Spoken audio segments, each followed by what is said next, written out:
So item 5 then is the partnership approach to tackling drug and alcohol misuse.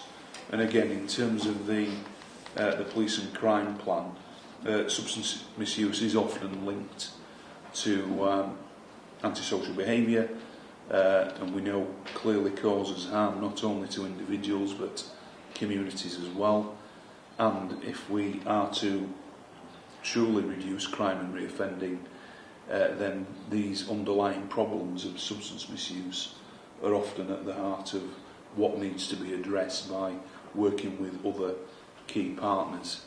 And certainly I've said and undertaken regular reviews into some of the commissioned services with partners, and also supported many projects who work with people who need assistance to get off drugs and substance misuse or issues with alcohol. And again, the Safe Communities Fund, I think there's more than £320,000 worth of funding that's gone into many projects who work with those types of groups. We've got a needs assessment underway at the moment, looking at that wider arena around organisations that do work in the substance misuse and alcohol misuse area, and we will feed that into our commissioning processes moving forward. And very recently we launched our preventing reoffending strategy, which this feeds into very clearly in the links that I've just mentioned. So if you could give an update on this area. Thanks. Certainly. So the report summarises the interventions undertaken by West Yorkshire Police in conjunction with partners to address drug and alcohol misuse. It picks up elements of custody intervention, preventative actions, mental ill health, and also the work undertaken by our neighbourhood teams.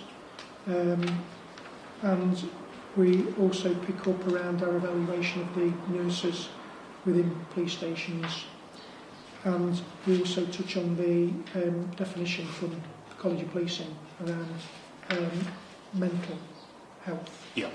So that's some of the elements that we pick up on in the report in summary.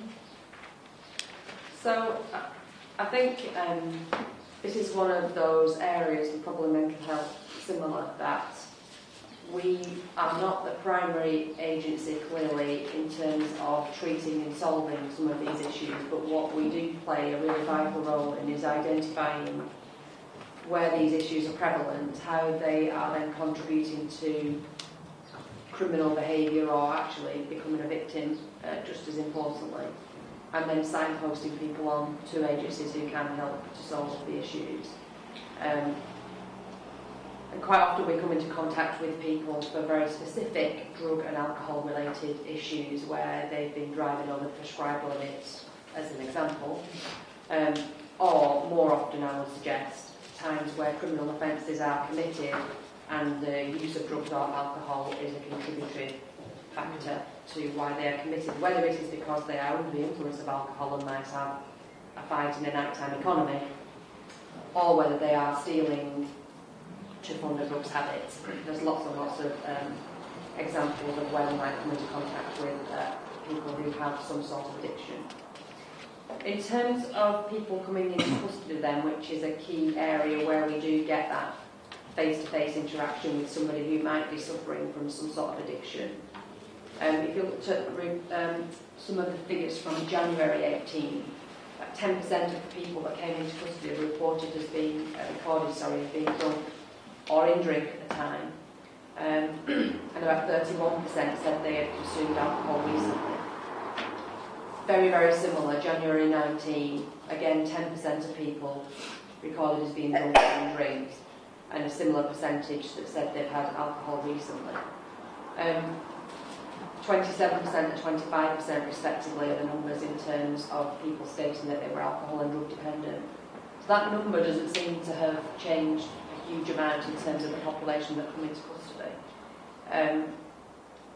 What has changed, I think, over time is the interventions that we have in place now when people do come into custody to help pick people up at an early stage and divert them away from some of that, or not divert them away because that's probably the wrong term to use, but at least help them to start to address their addiction, which hopefully in the majority of cases should help impact on the amount of time that they come into the criminal justice system. So the drugs intervention programme has been around for 15 or so years now and is ongoing.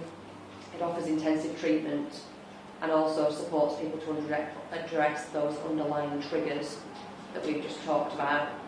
As I've said, we're very often a detainee's first contact with the criminal justice system, so us being aware of that and picking those signs up and then signposting people is really important.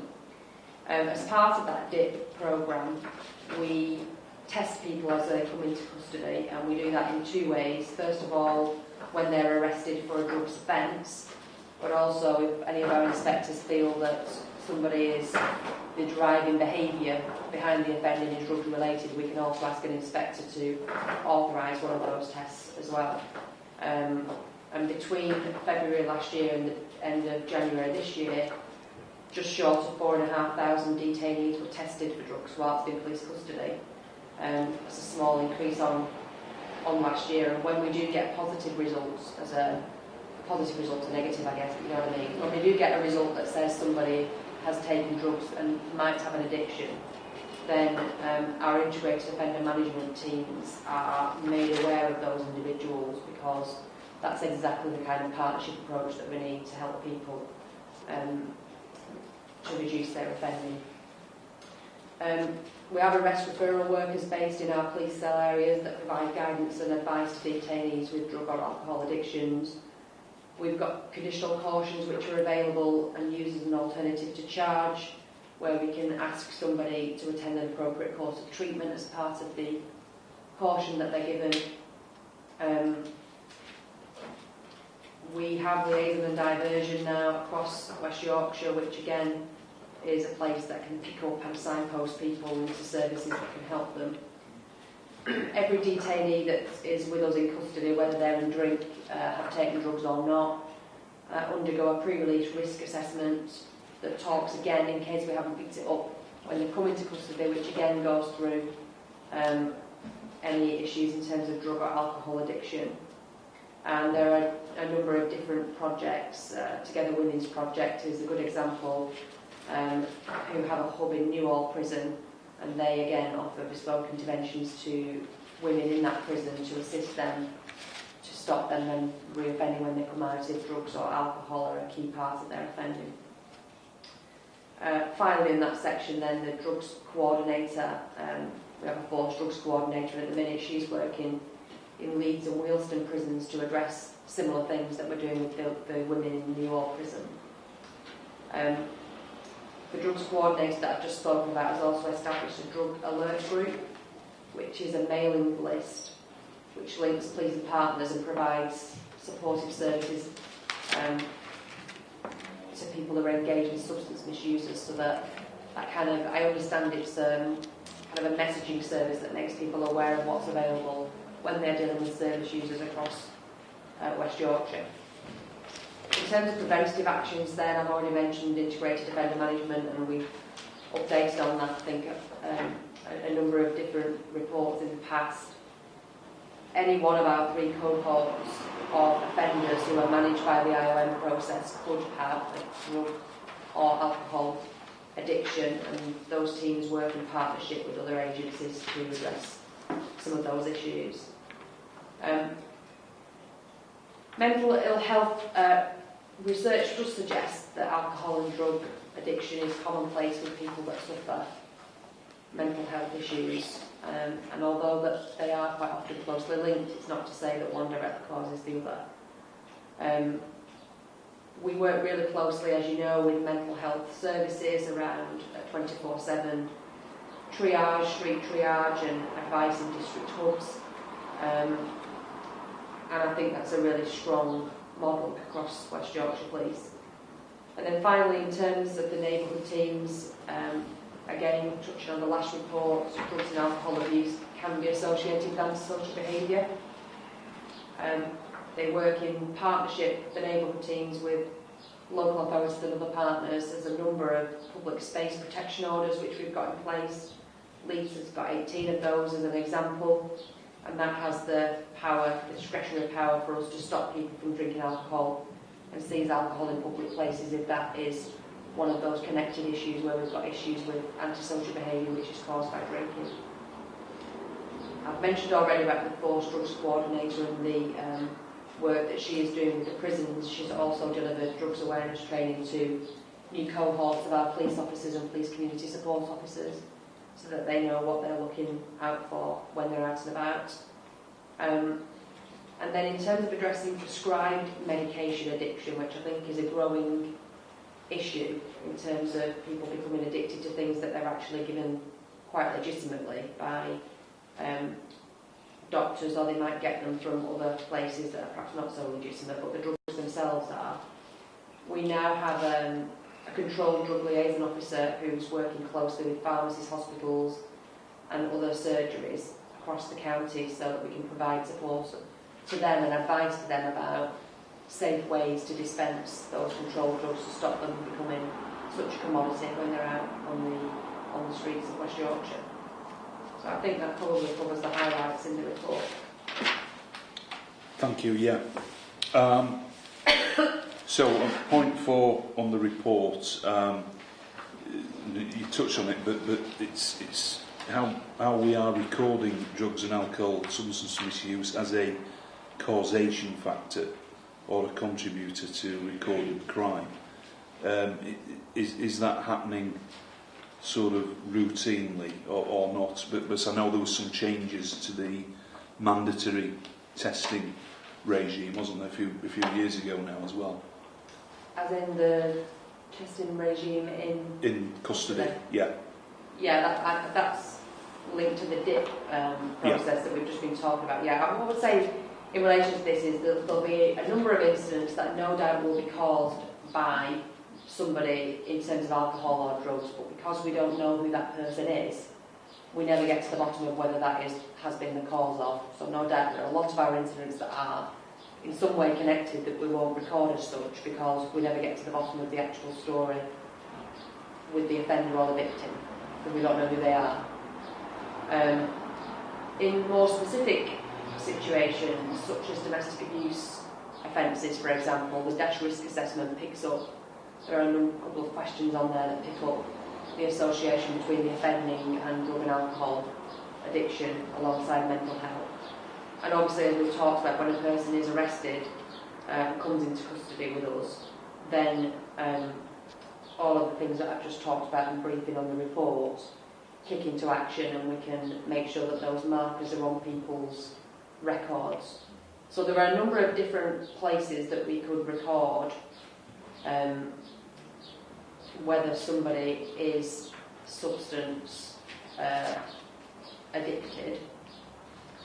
Whether, I think it's very difficult to be able to then transpose that to say that every incident that we are contacted about that might have an underlying issue of alcohol or drugs is recorded in that way, because I think that would be very, very difficult to capture. Yeah, I guess it's given the references throughout the reports regarding all the different interventions and people that we've got now based in some of our custody areas, so the liaison and diversion, mental health, nurses, etc. It was just, whilst I appreciate it is difficult to sort of quantify some of this stuff, but if we're able to better capture some of this with the interventions we have at our disposal, then surely that will create a better situation. Yeah. So it's how we can try and pull some of that stuff together, really.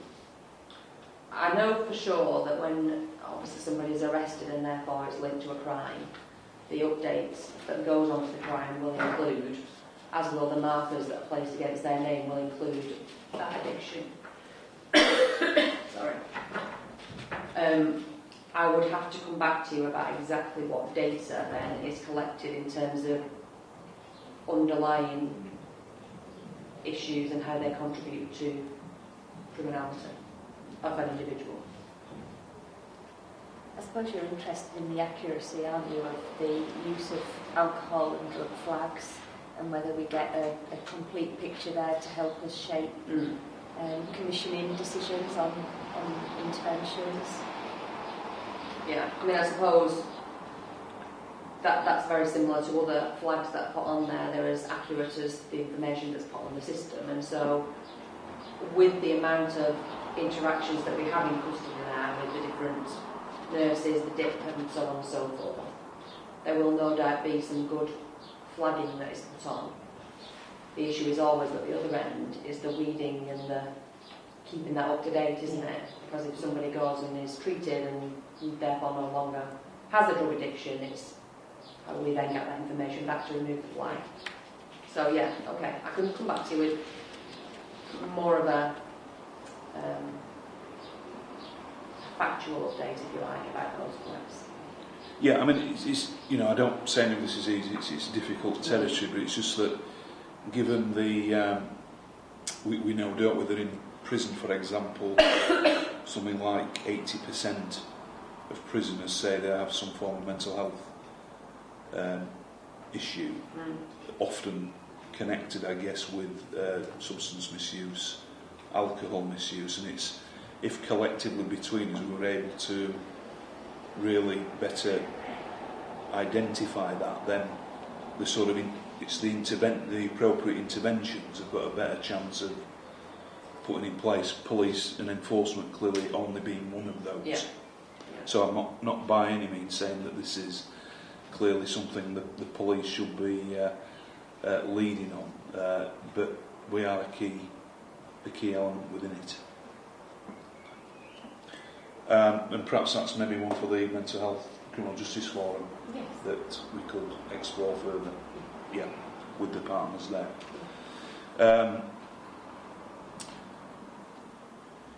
I think we've previously, I think I previously said and flagged that the health services are sometimes criticised for working in silos around substance and mental health use, and it's a continuation of the theme.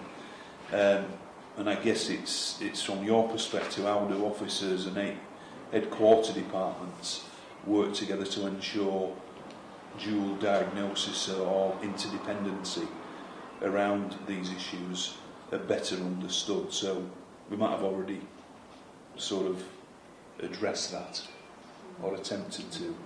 Yeah, I mean, I suppose the only thing I would add to what we've already said is that officers do get a lot of training in terms of this, and the custody staff especially go through that yearly refresher training which encompasses procedures and understanding about mental health, alcohol dependency and drug dependency. So I do think in terms of it being something that people are faced with on a day-to-day basis, it's something that we know quite a lot about, actually, even though we're not perhaps medical professionals. We do have the medical staff and the liaison and diversion teams within the custody areas, but also in terms of those people that perhaps come to ours and partners' attention more than others, we have the high-intensity user meetings which will pick up individuals who may have, and I'm generalising, but if they have a significant alcohol or drug problem, probably have a mental health problem as well. And therefore we tackle those in partnership in terms of being able to provide that wider intervention as opposed to just being very specific around criminal justice and mental health. They're looked at holistically by all the partners at those meetings. Yeah, because so I'll give you an example. So when I went on the visit to Elland Road, in one of the custody cells, it was very apparent that it happened to be a woman, but that this woman was a regular, virtually certainly every week, and you know, on my observation, probably alcohol, stroke, substance misuse, and potentially mental health as well. You know, and you've got to ask the question, well, why is that person on a weekly basis coming in and out of custody areas when there's clearly other agencies and interventions that should be better placed to be dealing with that. Yeah. And so in that that's just one example. I'm sure lots of others. Do the custody teams in that case, and a lot of this is clearly custody sort of connected, absolutely then have the referral pathways with those other partners that stop this recurrence of and then officers are literally having to sit outside a custody cell with an open door with somebody potentially on a suicide or self-harm watch. I mean, it's just... It's really difficult. Yeah. I think, yes, to the first part of your question, we do have those referral mechanisms, and they're not just referrals on paper, they are actually being able to refer physically to somebody from a partner agency right there in the custody suite, so that's good. Will that then stop that individual coming back into custody the day after?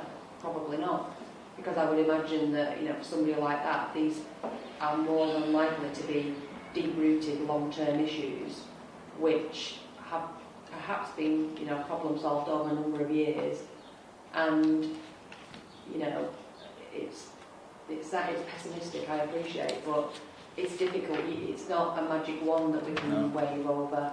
It's not just a matter of getting other partners involved in some of this. I think sometimes with some people we have to accept that irrespective of who's involved, it's a life choice that people are perhaps not have made, but they're certainly in the midst of, and it's very difficult then for all agencies to work with those people, because obviously if they've got capacity and they're an adult, there's an element of them having to want to come along with us to make things better, but clearly those people then impact on everyone around them in terms of antisocial behaviour and the streets where they live and everything else. So it's really important to keep going with it, but it's a tough nut to crack, I think. Yeah, no, I accept it's far from easy. Mm-hmm. And then just finally from me on the, so again, within the report and your update, Catherine, you made comments around the seizing of alcohol and other neighbourhood work with retailers, licensees, trading standards. Do you think there are any other opportunities within that arena to try and reduce criminality which might be caused through intoxication? I mean, I think there are more opportunities. I think the teams at the moment, especially the licensing teams, do a really good job in assessing new licence applications, asking for variations. I think they're really robust in going back to local authorities and planning and challenging that. They monitor drinks offers, they really work closely with the pubs, they're really proactive in terms of safety advisory groups, so when we've got a big event coming up, they're very clear on exactly what that should look like in terms of a licensing footprint to make sure it minimises the disruption for other people. We do test purchase operations, all of those things, these are not new things, we've been doing them for a while, I think they're really strong. I guess my reflection would be, I think we've got, and you touched upon it before, around the violence reduction unit. I think we've got an opportunity moving forward with colleagues in public health to learn some of the lessons from the Scottish experience, which was where they had a very strategic, not just agency but political push on exactly how we can tackle some of this, very cheap drink and that kind of stuff that fuels not just longer term drinking, but some of that short term binge drinking that then leads to violence in nighttime crimes. Yeah, I mean, to be fair, you know, as you know, I monitor the press and the media across West Yorkshire, and I do often see a lot of cases where, like West Yorkshire Police officers have given good sort of interventions and advice around licensing, and it does seem to tend to be these bargain booze type shops that crop up on high streets and whatever. Yeah. So you know, you're reassured that we've got those officers and staff in place. Well, they'll look at on licences as well as off licences, and that's where we would target the test purchasing operations. Yeah. In those shops, those kind of shops. Yeah. Yeah. And you know, obviously I've personally supported a number of those public protection order notices. I often get I do get consulted by the local authorities on those as well. And trading, you know, as you know, we jointly work and fund the trading standards team around some of this work, and there might be further opportunities there with the violence reduction agenda. Yeah. Anything from you, Jane? Just back to the custody interventions, Catherine. So you've told us that just short of 4,500 detainees have a drug test during the latest 12-month period, and you've set out really helpfully the interventions pathways that are available, but we don't get a sense of how many people are referred into those different pathways, and or whether, you know, that they have a successful outcome associated with them. Now, I'm not asking you again off the top of your head, but is that something that we could maybe have a bit more detail on next time? Yeah, definitely. We could ask CJ, can't we? I think that's where that data would sit, isn't it? CJ, but yeah, we can definitely provide some of that for you to ask the question. Yeah. Thank you. We'll be interested in across the board of pathways, but particularly on the L&D side, as it's a new coverage. Yeah. Yeah, and that's now in place in all the districts, isn't it? So it'll be interesting to see what impact that has. Yeah. And I think there's a wider narrative here, isn't there, around, so increasingly when issues of crime are reported in the media, the outcome rate is now part of the narrative, and the reductions in what we might perceive as traditional criminal justice outcomes. And I think it's too simplistic to view it in that way. But the only way that is going to change is if we start explaining what some of the alternative outcomes are through things like L&D and other, condition cautions, etc. Yeah. Because that story isn't getting told at the moment, and I think we need to start telling it. Yeah. I suppose with that. Yeah. Okay. Thank you for that update on partnership approach to drug and alcohol misuse.